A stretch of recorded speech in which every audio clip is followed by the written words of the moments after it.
जय श्री कृष्ण मित्रों, आप सभी का आपके अपने YouTube चैनल व्रत कथा प्रभास में स्वागत है।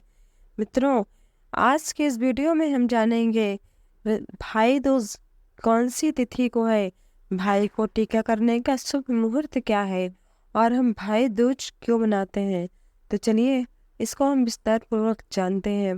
दिवाली के ठीक 3 दिन बाद, क्योंकि इस बार अमावस्या 2 दिन थी, इस कारण दिवाली के ठीक 3 दिन बाद भाई दूज का पर्व मनाया जाएगा। इस साल भाई दूज 15 नवंबर के दिन पड़ रहा है। रक्षाबंधन की तरह ही भाई दूज भी भाई बहन का त्योहार है। इस दिन सभी बहनें अपने भाइयों की लंबी उम्र के लिए कामना करती हैं और साथ ही व्रत करती हैं। जिस तरह रक्षाबंधन पर बहनें भाई की कलाई पर धागा बांधती हैं और उसी तरह भाई दूज के दिन भी बहनें भाइयों का कुमकुम और हल्दी से टीका कर मोली बांधती हैं, यानी कलावा हाथ में बांधती हैं। इसके बाद भाई को मिठाई खिलाकर उन्हें नारियल देती हैं। दिवाली के साथ भाई दूज का त्योहार भी पूरे भारत में बड़ी ही धूमधाम से मनाया जाता है। सभी जगह पर इसे मनाने की अलग अलग तरीके हैं, अलग अलग मान्यता है। जहाँ उत्तरी भारत में बहनें भाइयों को तिलक और अक्षत लगाकर नारियल का गोला भेंट में देती हैं, तो वहीं पूर्वी भारत में शंखनाद के बाद तिलक लगाकर कुछ भी उपहार देने की मान्यता है। इस दिन बहन अपने भाइयों की दीर्घायु के लिए व्रत रखती है और भाई को भोजन कराने के बाद ही व्रत खोलती है। ऐसी मान्यता है कि भाई दूज पर भाई को तिलक करने के बाद भाई को भोजन अवश्य कराना चाहिए।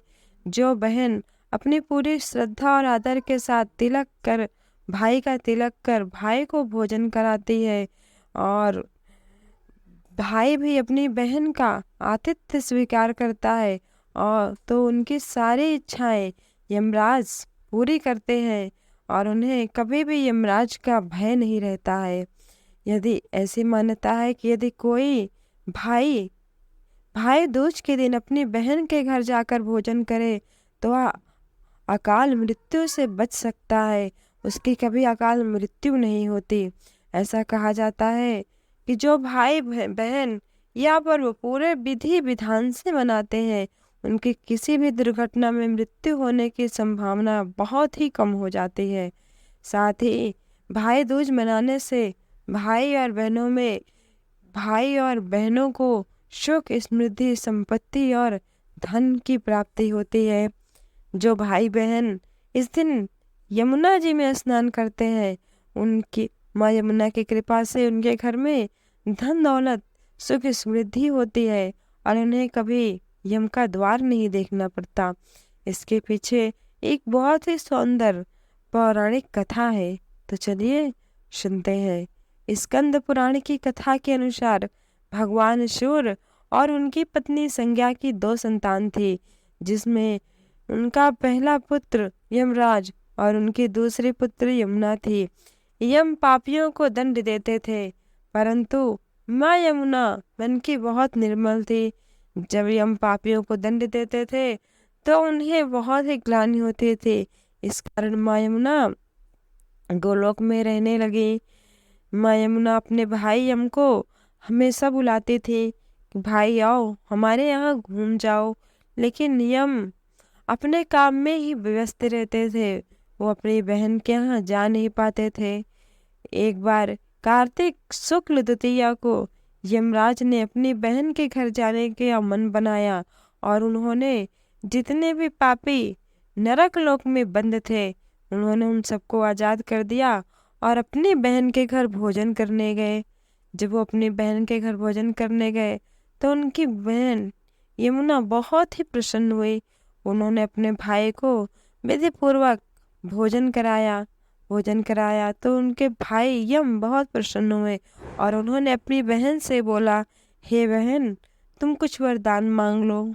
तो उनकी बहन ने कहा, हे भाई अगर आप मुझसे खुश हो तो आप हर साल मेरे घर इसी दिन आया करो भोजन करने के लिए, और आप मुझे ये वरदान दो कि इस दिन जो भी भाई बहन या मेरे यानी यमुना जी में स्नान करे उनकी कभी दुर्गति नहीं होगी।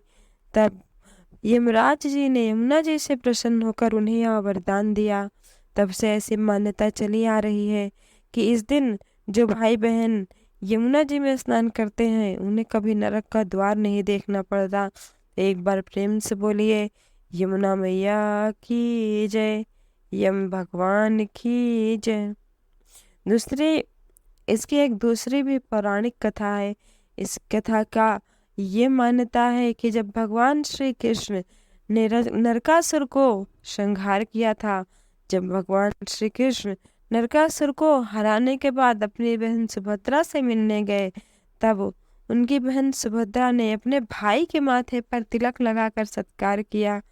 और तभी से यह मान्यता चली आ रही है कि जो भी आज के दिन कार्तिक शुक्ल पक्ष द्वितीया के दिन अपने भाई के माथे पर जो बहन तिलक करती है, वो उन भाई बहनों के बीच प्रेम बढ़ता है। और साथ ही यमुना मैया में स्नान करके अपने पापों को नष्ट करिए, अपने पापों की क्षमा प्रार्थी करिए। तो चलिए मित्रों, आज के लिए इतना ही। अगर आपको मेरा ये वीडियो अच्छा लगा हो तो वीडियो को लाइक करिए, और अभी तक आपने मेरे चैनल को सब्सक्राइब नहीं किया तो सब्सक्राइब कर लीजिए। जय श्री कृष्णा।